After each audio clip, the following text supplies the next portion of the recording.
on.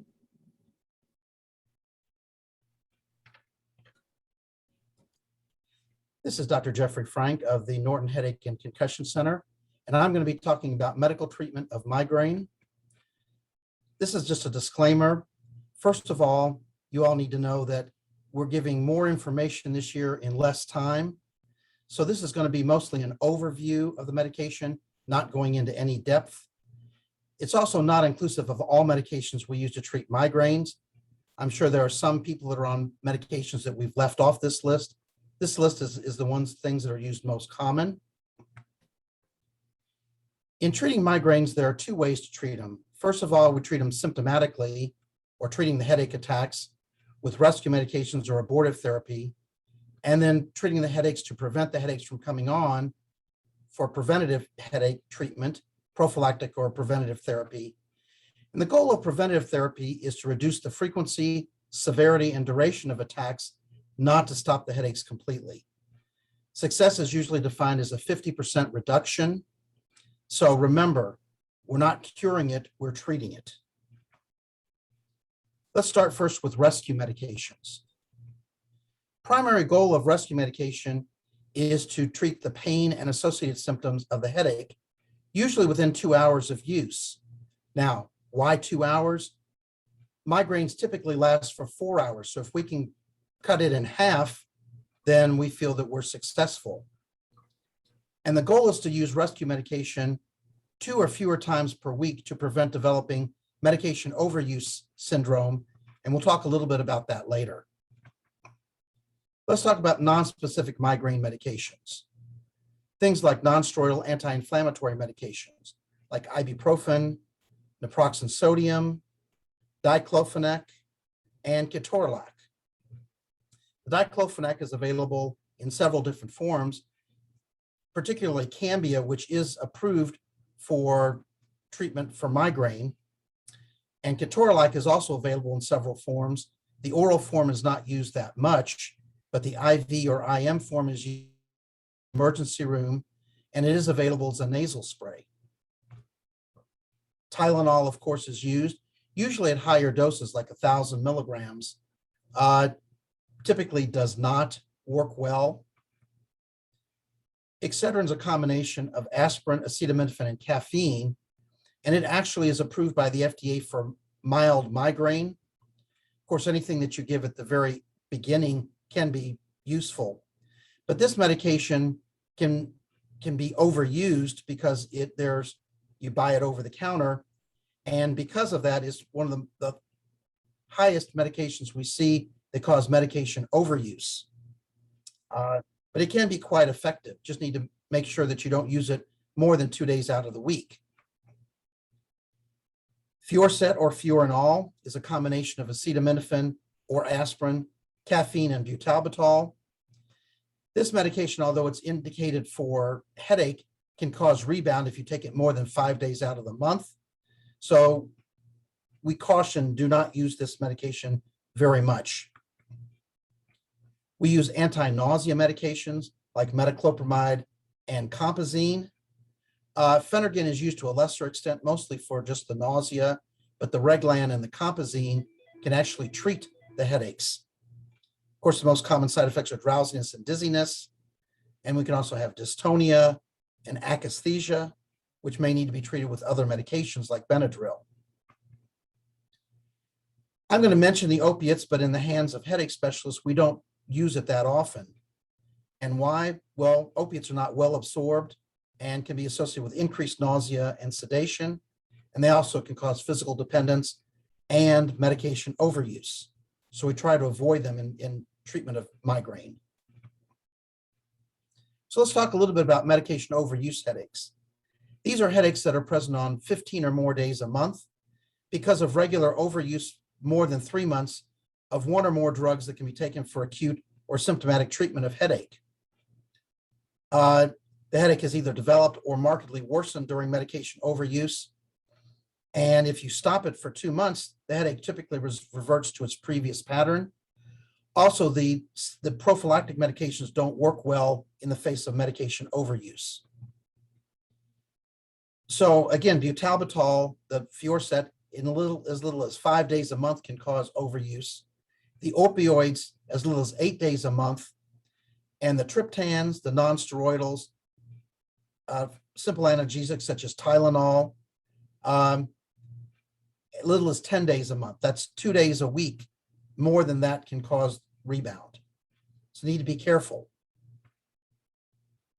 So now we have migraine-specific medications for rescue. And of course, the biggest ones are the triptans. These have been around since the 1990s. There are 7 triptans plus one that's a combination with naproxen sodium. They're available as an injection, oral, and nasal spray. Usually they're the first line of treatment of migraine-specific medications for acute treatment. A new category are the GPAPs. These are medications which block the CGRP receptor, and they're oral medications. And these two are Ubrelvy, which is ubrogepant, and Nurtec ODT, which is rimegepant. The nice things about these medications are, number one, they do not cause rebound. And number two, unlike the triptans, they can be used in patients with heart disease, coronary artery disease, or previous strokes, where the triptans are contraindicated in those patients. So these have helped fill a void that has been lacking in quite a while. These are relatively new. They've been out a little over a year. The ditans is also a relatively new category. The one that's available is Rayvow or lasmiditan. This is a serotonin 1F receptor agonist. It works the same way as the triptans do, except it does not work at the blood vessel level, where the triptans can cause vasoconstriction. Rayvow doesn't. So it can also be used in patients with coronary artery disease or strokes. I'll talk about the ergots just because they've been around since 1925, and dihydroergonamine has been around since 1945. And before the triptans were available, this was the closest thing we had to a migraine-specific medication. It affects many different platforms in the brain, which explains why it's effective, but also the side effects. So DHE, nausea is the major side effect, and it's available as an IV use in the hospital. It can be given intramuscularly at home and intranasally as a medication called migrainol nasal spray. Now, migrainol nasal spray has not been very effective because the absorption is only 15%. There is a new form that's coming out, hopefully later this year, where we get up to 70% absorption, and it will be much more effective as a nasal spray. We're going to switch gears now and talk about preventative medications. So preventative medications, for years, we had no migraine-specific preventative medications, and we would borrow from other classes of medications where we knew that drugs would work, like blood pressure medications, anticonvulsant medications, seizure medications, antidepressants, serotonin agonists, some vitamins, and even Botox. Then we now have migraine-specific migraine prophylactic medications, the monoclonal antibodies, and even the GPAPs, and we'll talk about that. So in preventative medication, who needs preventative medication? Well, if the headaches are occurring frequent enough that they're going to be taking the symptomatic treatment too often and cause medication overuse, or if the headaches are disabling, causing a lot of disability. Those are two major reasons. Some other minor reasons, if the acute medications don't work or cause side effects that are intolerable, then we may want to use preventative medication. Ideally, if you can treat multiple conditions with one medication, like blood pressure and migraine, that's ideal, but not necessarily it's going to happen every time. So the antidepressants.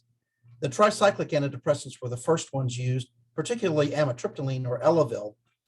Nortriptyline came along later, and that's the one I typically use more often than amitriptyline, has fewer side effects.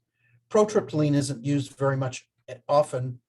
The Elavil and Pamelor are sedating. The protriptyline is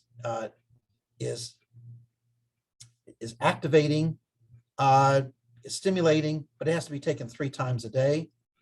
These medications called dry mouth, weight gain, and can cause heart issues at high doses. The SSRIs are somewhat helpful. Medications like Prozac and Celexa can be helpful, but Paxil and Zoloft aren't very effective for migraines. The SNRIs are very effective for migraines, particularly Effexor and Cymbalta.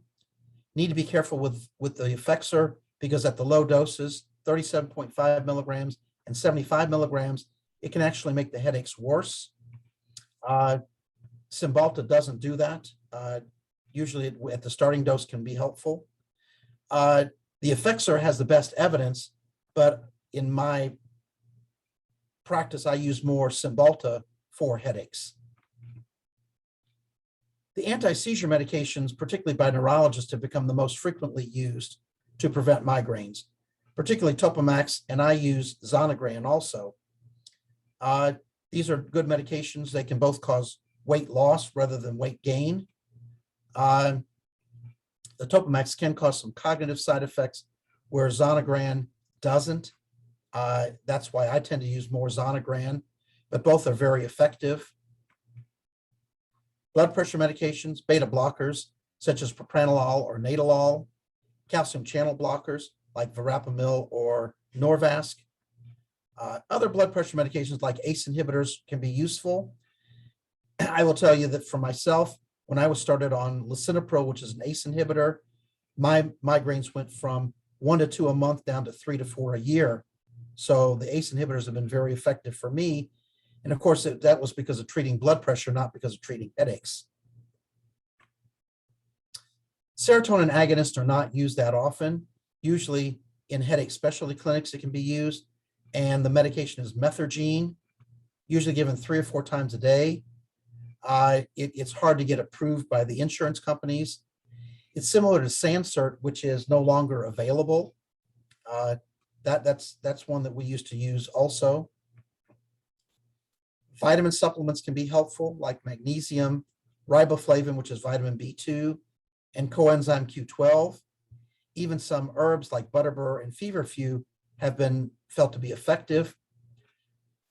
Haven't been that many studies done on these medications because the funding isn't there. Of course, Big Pharma wants to put studies on the medications where they can make money. Nobody's making money on magnesium or riboflavin. So Botox, autobotulinum toxin A, famous for use for wrinkles. Well, of course, who would get it for wrinkles but relatively young women? And these young women would come back and say, I love the way my face looks. By the way, my headaches are better. And when the plastic surgeons heard that enough times, they finally told the neurologist, and the neurologist started using Botox. Unfortunately, they were using it in different places, different amounts. And finally, a large study was done in over 600 patients, and it was found to be effective in patients who had chronic migraine or greater than 15 days of headache per month and for greater than 3 months. So that's who is indicated for using Botox. It's usually 155 units injected in 31 sites and given every 3 months. Very minimal side effects. Usually injection site pain is the biggest side effect. It can decrease the headaches by 9 days a month, and it is FDA approved. Now we have the new medications, which have been around for about 3 years now. We have the CGRP targeted monoclonal antibodies, which target CGRP itself. That's Emgality, Vyepti, and Ajovy.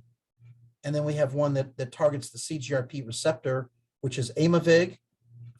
The Emgality, Ajovy, and Aimovig are all given subcutaneously every month. The Vyepti is given IV every 3 months. This is a very new category for prophylaxis. The Nurtec ODT has just gotten an indication for prophylaxis. It's given every other day. Atogepant is a medication that should be coming out by October. It's also a GPANT. It's an oral medication which blocks the CGRP receptor, and both have very few side effects and do not cause rebound. Okay. What I'd like to do, this is a drawing about how some of these medications work. This is the trigeminal nerve, and these little blue dots are CGRP. So when CGRP is released, it binds to the CGRP receptor. It goes through the pathway and causes vasodilatation. So one way to stop it is with the triptans or the ditans, which bind presynaptically and prevent the release of CGRP. Or you can use the GPAPs to block the CGRP receptor. The monoclonal antibodies either bind to CGRP to keep it from binding or bind to the receptor to keep it from binding. So this is an indication of how these new medications work. So in conclusion, the rescue medications: use migraine-specific medications as much as possible. Treat early in the course of the attack. It works better. You can add non-steroidals to the triptans if necessary. Avoid the opiates and butalbital as much as possible, and try to limit the rescue medication to no more than 10 times a month if possible. For preventative treatment, when the migraines are frequent or disabling, the pharmacological prevention can be used to avoid medication overuse, individualized treatment with other medical conditions. You need to give these medications 2 or 3 months to see if they're effective, and set realistic expectations. This is not a cure. And that is the end.